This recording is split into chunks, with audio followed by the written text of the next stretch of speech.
back to Close Listening. I'm Zach Morgenstern, joined as always by silent co-host Ludwig von B. Today I'm talking about the record Hyperspace by Beck.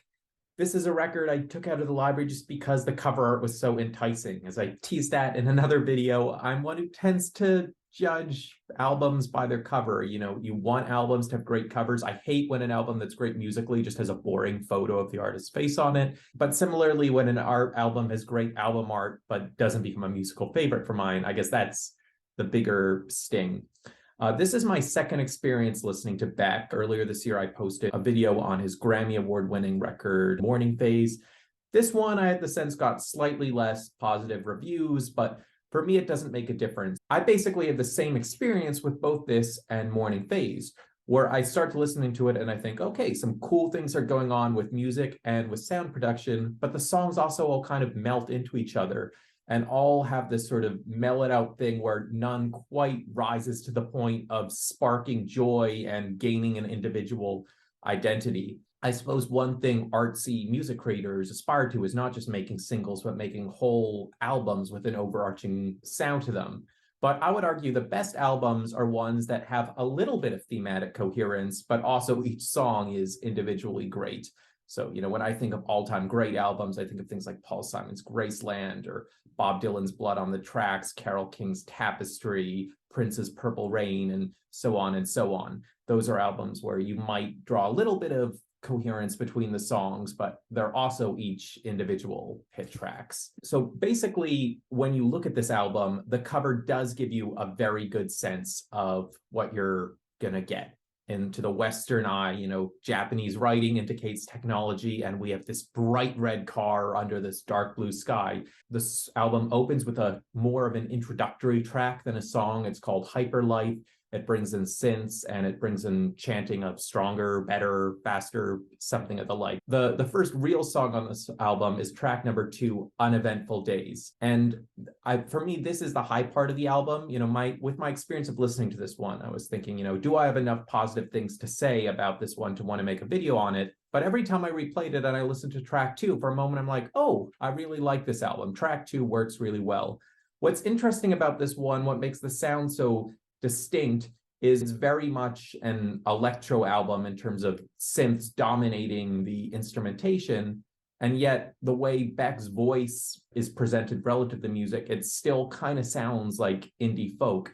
And I think what it is even though the individual synths sound very futuristic, they're not layered in the way they are in a lot of pop songs. It manages to both be synthy without being a big sound. It's sparse, the kind of thing one might associate with a quiet guitar in indie folk. So it creates this dark techno-futuristic scene by simultaneously being synthy, but also sparse. Another cool thing Beck does with his sound is he enunciates his words in kind of unusual ways. So even when the lyrics are very simple, like just a repeated I know, he pronounces as that, I know, I know, I know. So it sounds like he's saying some made up word. Track number 3 is called All Lightning. So this album is produced and a lot of the songs are co-written by Pharrell Williams. And the rhythm on this one remind me a little bit of Blurred Lines. Lyrically, this one is kind of like A Hard Rain's Gonna Fall. So it's a quasi-spiritual thing where a singer is talking about seeing lots of things in different places, including lightning.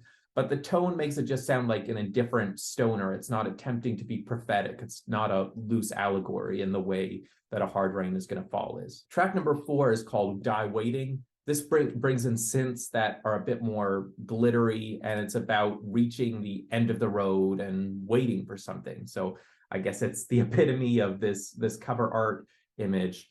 But what's frustrating me with this record is that it feels like no lyric is quite resonating with me. Nothing quite feels like it's making a particular point. So the songs on this album tend to be love songs, breakup songs, missing your love songs. And that's normal for pop. 90% of songs are love. And in fairness, a lot of people sing quite soulfully about love because love is such a huge part of the human condition. What frustrates me with this record is it's almost like the love lyrics are filler. You know, you're doing this futuristic concept thing. You might want your lyrics to be a little different than they would be on any pop album. So I think that combination makes the love lyrics not only sound, you know, ordinary, but kind of soulless. Tracks number 5 and 6 are called Chemical and See-Through.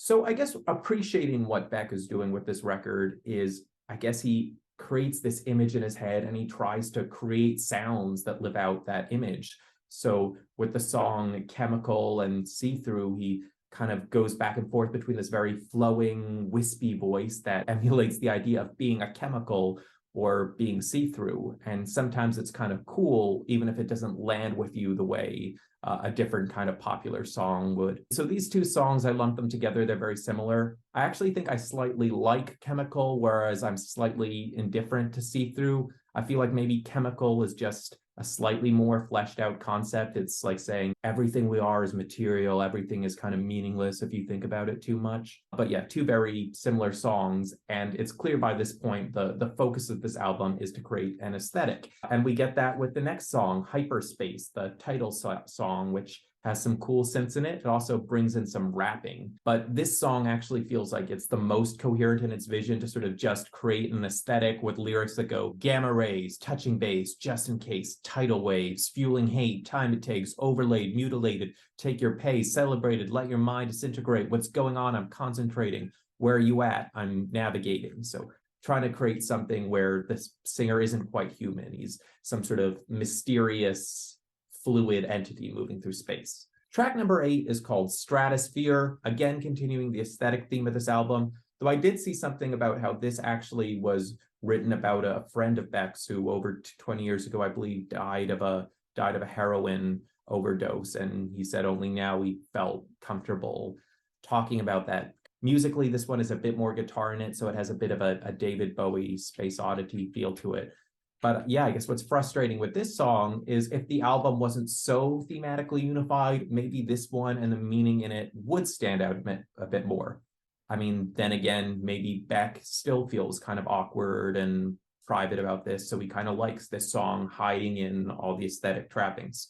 Track number 9 is called Dark Places. So the aesthetic continues. I do like a line in there that goes, it's 2 a.m, I'm so in the moment. It's 2 a.m, I'm so in the moment. Here, I guess it's imagining how does a real person transition into this surreal, nighttime, fluid headspace. And I guess the idea of desperately working when humans are supposed to be asleep, probably hurting yourself through sleep deprivation while manically focusing on your craft. Track number 10 is called Star. This one maybe has a bit of specificity in the lyrics. She's got the coin of the realm and the hounds of hell. She's ringing the bell, holding on to herself. She's got the light in her eyes and the blue from the sky.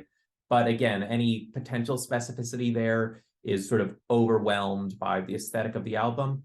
On top of that, I've noticed with a lot of these songs, he has all of his individual lines be very brief, and that contributes to that digital aesthetic. It makes each lyric delivery just sound like a little blip, whereas, if you want your lyrics to have meaning, you have to let them linger a little longer in the air, give them a chance to be heard, give them a chance to have some syllables that give them personality. However, track number 11 is very good. It's called Everlasting Nothing. So again, there were times when I was listening to this record and I got frustrated. I felt like too many of the songs were the same. It's all aesthetic and no meaning.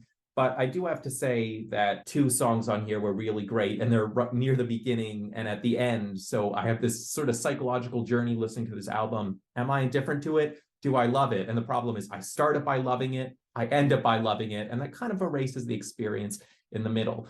Everlasting Nothing kind of reminds me of the songs I heard when I back when I listened to Morning Phase. But yeah, it has a bit more of a folky feel to it. And lyrically, I mean, I guess this is a simplification, but from my limited understanding, it feels like a Buddhist poem. It creates all these different scenes, all these very different experiences you can have in life. And it says, but they all wrap up into the everlasting nothing.